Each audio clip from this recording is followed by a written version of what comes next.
Shabbos Daf Yudches, we discussed in the Mishnah that according to Beis Shammai, you're not allowed to take ink and soak it in water before Shabbos, unless the process is done before Shabbos.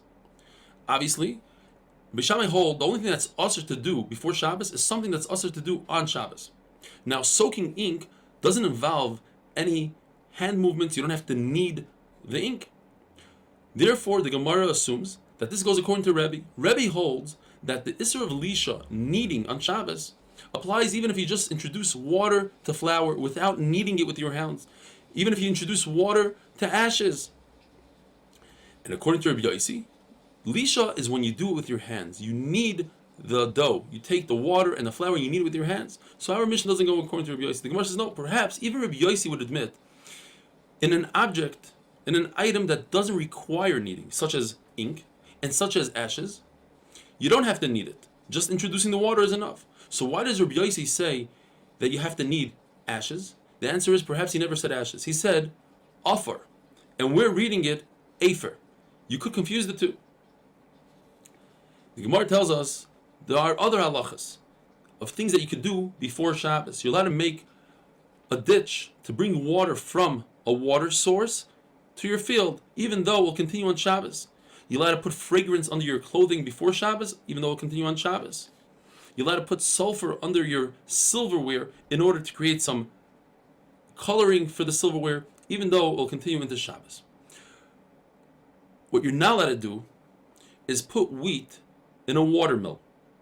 There are two reasons given. According to Rabbah, because a watermill makes a lot of noise, and that's not nice for Shabbos. That's a bizayon for Shabbos. People will hear a machine working on Shabbos. Another reason the Gemara gives, according to Rav Yosef, there's a concept called shvisas kelim. You have to have your utensils rest on Shabbos. Now, according to Rav Yosef, even Beis Hillel agreed to the concept of shvisas kelim. So then why is it in the Mishnah Beis Hillel say you're allowed to put flax in an oven, you're allowed to do all these things? Because all those things, the machine wasn't moving. The oven doesn't move. There are no moving parts. You put fragrance under the clothing, it's in a vessel, but the vessel's not moving. What about trapping on Shabbos? Where Beis Hillel say you're allowed to have a situation where you traps an animal on Shabbos. We must say that we're talking about traps that don't move, like a hook for a fish, or like a kurkuri, like a certain basket that's shaped in a way that a fish goes in and gets trapped, but the basket doesn't move. That's what Beis Hillel allows on Shabbos. According to Rav Asi, the concept of shvisas kelim is only according to Beis Shammai. And Beis Shammai hold in our Mishnah, even if the vessel doesn't move, like an oven, like a vat for dyeing wool. But we need to explain, how do Beis Shammai allow one to light a candle, which will last into Shabbos? How do Beis Shammai allow to make food which cooks over Shabbos? Or make beer, which takes 8 days? Even though the vessel is not moving, you need shvisas kelim. We must say, says the Gemara, that in all those cases the person is mafkir his candle, he's mafkir his barrel, he's mafkir his spit, whatever it is that is mutter, the pot, he is mafkir. The Gemara tells us that it's usher to put beans that take a very long time to cook, you're usher to put them on the fire before Shabbos. And if you do so, it's usher for you to eat them until the amount of time that it takes you to cook. So if it takes you 12 hours to cook beans, you have to wait 12 hours after Motzei Shabbos in order to eat these beans. The same would apply for cooking up a very large amount of hot water. You could say that this is also even according to Beis Hillel, because of a new concept called Shema Yichata. The problem, you might stoke the coals, you might stir the coals on Shabbos. Now when it comes to the fragrance and sulfur, there is no problem of Shema Yichata, because if you stir the coals, you'll create smoke, which will ruin what you're trying to do. What about flax in an oven? Also no problem, because if you open up the door to the oven, you'll ruin your flax. That's the concept of the air will ruin it, and therefore there's no chitui. What about dyeing wool? Dyeing wool, we do have an issue of Shema Yichata, you might stoke the coals. So there's a way to get out of it. If you remove the pot from the fire, from the flame.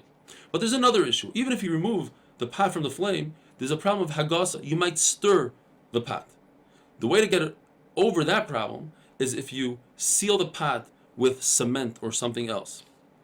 Now, this halacha of not being allowed to put beans, that's only beans. But meat, you are allowed to put meat onto the oven before Shabbos. We're not concerned that since you're not able to eat it, you are not going to stir the coals, you'll forget about it, and you'll leave it. And the same will apply if you have food that's completely cooked, so you're allowed to put it right before Shabbos. The only thing you're not allowed to do is if it's semi-cooked. Semi-cooked food, you're not allowed to put on before Shabbos, unless you introduce the semi-cooked food a piece of raw meat. Then you won't touch that pot for a while, and we don't have an issue of Shema Yichata. There are two reasons that we said that help us with chitui, with stirring coals. One is if there's air that ruins the coals, or ruins whatever food you're doing or any malach you're doing. And the other is if you seal the oven, you seal the pot, then we don't have a problem of Shema Yichata. So if you have both of those reasons together, let's say you have a young goat that introducing air to the cooking is terrible for it, and you seal the oven, according to everybody, that's not an issue. What if you have one out of the two reasons? According to one lashon, that's exactly machlokes between Rav Ashi and Rabbi Yirmiyah Medifti. According to Rav Ashi, it's mutter, and according to Rabbi Yirmiyah Medifti, it's also. What if you don't have any of the reasons? Both reasons don't exist. According to a second lashon, that's where the machlokes of Rav Ashi and Rabbi Yirmiyah Medifti exist. Rav Ashi says it's mutter to put food in an oven because you're not going to come to do chitu b'kechol, you're not going to stir the coals because the door to the oven will be a reminder. However, Rav Ashi admits that if it's on directly on the coals, then that's a concern that you might stir the coals. Beis Shammai say in the Mishnah, and adding to the Mishnah, the Gemara brings that you're not allowed to lend something to Goy, you're not allowed to sell something to Goy, you're not allowed to give a Goy a present if the Goy won't make it to his own home before Shabbos. It will look as if he's doing something for you. Amir la'akum, he's your shliach. They still say, as long as he could get to the house that's next to the wall of the city, in other words, he has a place where to place his items, that's okay. And Rebbe Akiva says, what Beis Hillel mean to say is, as long as he can leave your house, from that point on, it's mutter. In Yana D'Yayma, Beis Shammai hold that your chiyuv to be mevar chametz, to destroy chametz, exists even if you sell it to somebody else. Even if you sell to a guy, you have to make sure that the guy eats the chametz. Amazing. If you know for a fact that guy won't consume the chametz, you're not allowed to sell it to him. They still say no. As long as you can eat the chametz, you could sell the chametz.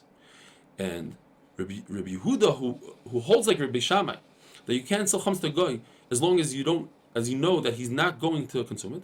He says that's only 30 days before Pesach. But more than 30 days before Pesach, I'm not concerned. Have a wonderful day.